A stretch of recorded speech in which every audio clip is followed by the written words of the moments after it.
अशोक भारतीय इतिहास में एक महत्वपूर्ण व्यक्ति हैं। उनकी कहानी एक प्रेरणादायक उदाहरण है जो धर्म, शांति और समर्पण की महत्ता को प्रकट करती है। अशोक का जन्म मौर्य साम्राज्य के एक सशक्त सम्राट बिंदुसार के पुत्र के रूप में हुआ था।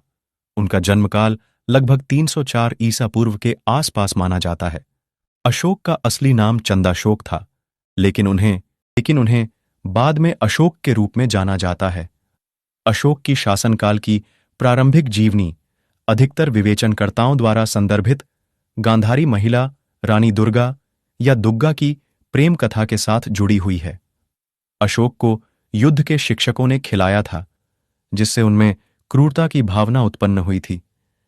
लेकिन बाद में एक युद्ध में हार के बाद उन्हें बदलाव की दिशा में गहरी दिशा मिली। अशोक की शासनकाल की प्रमुख घटना उनकी कलिंग युद्ध की थी, जिसमें उनका जीवन पूरी तरह से बदल गया। कलिंग युद्ध के बाद, जिसमें अशोक ने बहुतायत से हत्याएं की, उन्हें एक नई दिशा की ओर आग्रह किया गया।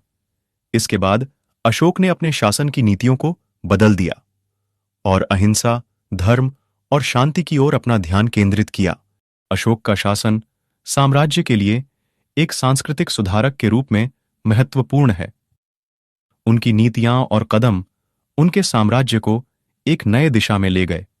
राज्य के विकास को ध्यान में रखते हुए अशोक ने बड़ी संख्या में सड़कों, आरंभ स्थलों, स्तूपों और विहारों का निर्माण करवाया।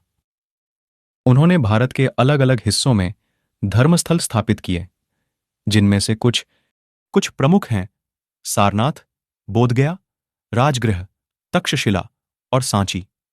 अशोक का एक और महत्वपूर्ण कदम था उनके धर्म और नैतिकता के सिलसिले में एक उत्तरदायी और समाजसेवी संगठन की स्थापना करना। उन्होंने अपने साम्राज्य में धर्म के लिए महत्वपूर्ण संस्थाओं की स्थापना की, जैसे कि मोनास्टिक ऑर्डर और अन्य सामाजिक सेवा संगठन। अशोक के शासनकाल में बौद्ध धर्म का प्रसार बड़े पैमाने पर हुआ।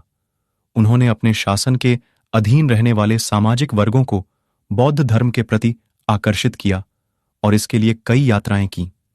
उन्होंने विश्वास किया कि धर्म सामाजिक एकता और शांति की राह है। अशोक की नीतियों के प्रभाव के परिणाम स्वरूप उनके साम्राज्य में धार्मिक सहमति और एकता की भावना मजबूत हुई।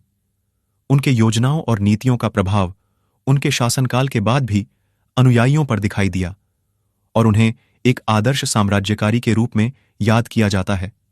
अशोक का शासनकाल उनके मौर्य साम्राज्य में एक नया युग का आरंभ किया।